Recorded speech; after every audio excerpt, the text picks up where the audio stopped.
Hi friends, welcome to river classes. दोस्तों, आज हम बात करने वाले खाता के प्रकार, टाइप्स ऑफ अकाउंट।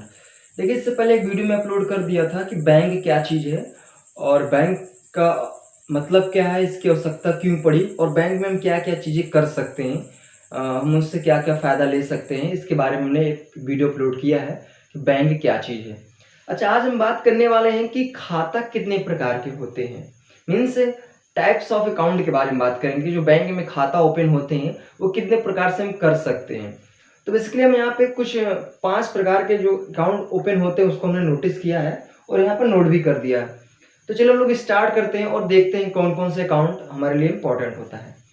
तो यहाँ पे पहला नंबर पे बचत खाता, जिसको हम सेविंग अकाउंट कहते हैं। फिर इसके बाद होता है नेक्स्ट चालू खाता, इसको हम करेंट अकाउंट कहते हैं। फिर होता है सावधि जमा खाता, इसको फिक्स डिपॉजिट अकाउंट कहते हैं। एक होता है आवर्ती जमा खाता, रिकरिंग डिपॉजिट अकाउंट। और एक होता है अल्पवयस्क खाता, मीन्स माइनर अकाउंट। तो इसको हम एक करके आइए समझ लेते हैं। देखिए, पहला नंबर पे बचत खाता। बचत का नाम ही है बचत करना। तो बचत कौन करता है? बेसिकली जो निम्न और मध्यम वर्ग के लोग होते हैं, जिनकी मासिक आय 10,000, 15,000, 20,000 तक होती है, तो लोग क्या करते हैं, कुछ पैसे को बचा के रखते हैं। तो गरीब एवं देखो, निम्न एवं मध्य वर्ग, जैसे निम्न और मध्य वर्ग के लोग का मतलब है कि जो 10 से 20,000 के बीच में महीने में कमाई कर लेते हैं, तो उनके लिए अकाउंट खोला जाता है बचत खाता। तो बचत खाता में क्या करते हैं हम लोग कि पैसे को बचा के रखते हैं। जैसे मान लीजिए 20,000 रुपये हमने महीने में कमाया, तो अगर उसमें से हमें 5,000 बचाना, तो क्या करेंगे, हम ले जाके 5,000 अकाउंट में जमा कर देते हैं। अच्छा, बचत खाता में सबसे बड़ा फायदा ये होता है कि अगर हम इसमें पैसा जमा करते हैं तो हमें बैंक ब्याज सहित पैसा वापस करता है। जैसे अगर हम पैसे को जमा कर रहे हैं बैंक में और हम 1-2 साल बाद जब उस पैसे को निकालेंगे तो हमें बैंक जो है ब्याज सहित पैसा वापस करेगा। तो सबसे बड़ा ये जो प्रॉफिट है, ये बचत खाता का यही है। तो बचत खाता किन लोगों के लिए खोला जाता है? तो मध्य एवं निम्न वर्गों के लिए खोला जाता है। और इसमें जब हम पैसा बाद में वापस करते हैं, निकालते हैं, तो हमें बैंक क्या करती है, ब्याज के साथ देती है। नेक्स्ट आता है चालू खाता, करेंट। देखिए, चालू खाता ना जो चलता फिरता रहे, कभी स्टॉप ना हो। जैसे बचत खाता क्या होता है कि हम एक दिन में एक बार पैसा निकाल सकते हैं। अगर हम चाहें कि 2-3 बार निकाल सकते हैं तो ऐसा नहीं होगा। लेकिन चालू खाता में क्या होता है, करेंट अकाउंट। देखो, करेंट अकाउंट किन के लिए खोला जाता है? तो अभी हमने देखा कि बचत खाता जो निम्न और मध्य वर्ग के लोग होते हैं उनके लिए खोलते हैं। तो जो चालू खाता होता है वो उच्च वर्ग के लोग, उच्च वर्ग के लोग जैसे उद्योगपति होते हैं, बड़े बड़े बिजनेसमैन जो होते हैं, बड़े बड़े व्यापारी लोग होते हैं, और जो कंपनी होती है बड़ी बड़ी, उनके लिए हम लोग चालू खाता बैंक वाले खोलते हैं। देखिए, चालू खाता में दिक्कत ये होती है कि जब इसमें हम पैसा निकालते हैं, डालते हैं, तो हमें बैंक ब्याज नहीं देती है। सबसे बड़ा डिसएडवांटेज यही है।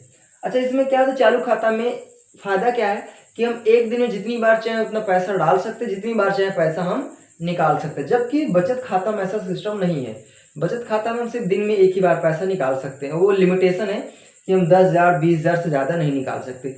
लेकिन चालू खाता में क्या होता है कि जितना आपकी आवश्यकता होगी उतना एक दिन में निकाल सकते हैं, जितना आवश्यकता होगी आप उतना डाल सकते हैं। तो चालू खाता में सबसे बड़ा फायदा यही है। और अगर इसकी हानि की बात करते हैं तो इसमें बैंक हमें ब्याज नहीं देता है।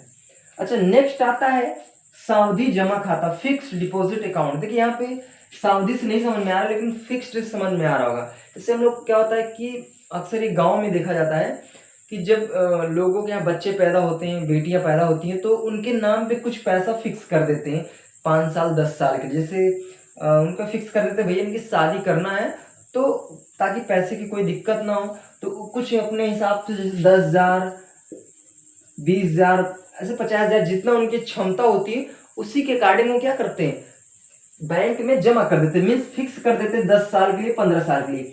जब उसमें जमा कर देते हैं तो बैंक क्या करता है, हमें कुछ ब्याज देता है जब हम पैसा निकालते हैं। तो जो सावधि जमा खाता होता है उन लोगों के लिए खोला जाता है जो कुछ पैसे को एकदम कुछ दिनों के लिए फिक्स कर देते हैं।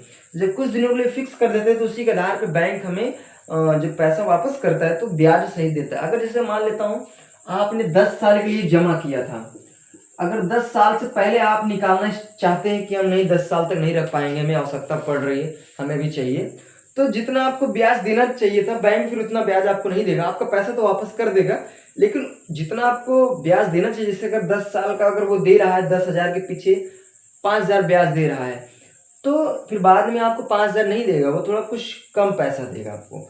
तो अगर सावधि जमा खाता खाता की बात करते हैं तो यहाँ पर जो फिक्स कर देते हैं किसी पैसे को हम, तो अगर टाइम के एकदम टाइम होने के बाद अगर निकालते हैं तो हमें ब्याज बहुत अच्छे से मिलता है। अगर हम टाइम से पहले निकाल लिए तो हमें ब्याज नहीं मिलता है। तो बेसिकली हम लोग कुछ पैसों क्या करते हैं, कुछ दिनों के लिए फिक्स कर देते हैं, तो उसको हम कहते हैं सावधि जमा खाता। अच्छा, नेक्स्ट आता है आवर्ती जमा खाता, रिकरिंग डिपॉजिट अकाउंट। ये क्या चीज होता है? देखिए जैसे क्या होता है कि हम लोग कुछ, जैसे भी बचत खाता होता है, बचत में पैसे हम लोग रख देते हैं, तो इसमें कोई फिक्स नहीं कि आप हर महीने रखिए, आपको जब पैसा होगा तब आप रखिए। लेकिन इसमें क्या होता है, अगर आप ये आवर्ती जमा खाता ओपन करवाए हैं तो आपको कुछ, जैसे मान लेता हूँ आप फिक्स करेंगे कि हमें हर महीने 100 रुपया बैंक में जमा करना पड़ेगा, हर महीने 100 रुपया बैंक में जमा करना पड़ेगा। तो आपको क्या करना पड़ेगा, अगर ये खाता आप खुलवाते हैं तो आपको हर महीने 100 रुपया जमा करना पड़ेगा। जैसे आप देखते होंगे LIC की बात करते हैं तो LIC में यही होता है कि हम लोग जो LIC में अकाउंट ओपन करवाते हैं तो वहाँ पे बात हो जाती है, भैया हम 500 रुपये प्रति महीने जमा करेंगे।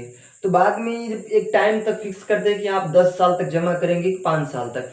तो उसी के हिसाब से जब बाद में आपका कंप्लीट होता है तो बाद में जो LIC पॉलिसी होती है वो हमें पैसा वापस करती है और ब्याज के साथ वापस करती है। तो एक प्रकार का वो जो LIC वाला वो खाता होता है वो आवर्ती जमा खाता भी होता है। तो बेसिकली बैंकों में भी खोला जाता है, बैंकों में ओपन करते हैं, इसमें फिक्स होता है कि हम इतना पैसा हर महीने जमा करेंगे और इतने साल तक जमा करेंगे, बाद में हमें ये चीज आप ब्याज सहित देंगे। फिर नेक्स्ट आता है अल्पवयस्क खाता। देखिए अल्पवयस्क का मतलब होता है कि जो लोग 18 वर्ष से कम होते हैं, जो लोग 18 वर्ष से कम होते हैं उनको हम बोलते हैं अल्पवयस्क या माइनर कहते हैं उनको।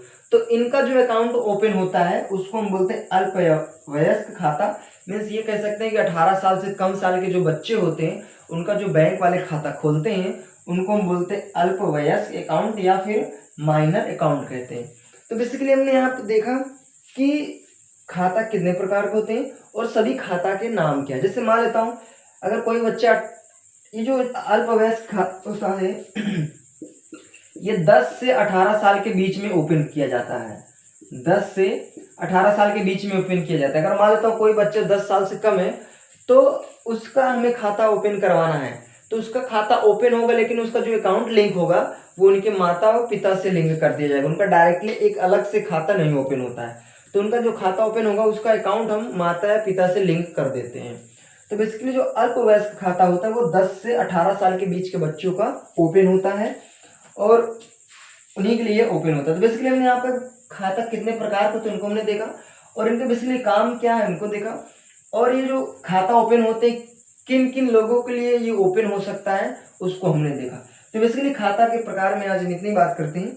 नेक्स्ट वीडियो में हम नए टॉपिक से मिलेंगे, तब तक के लिए नमस्कार।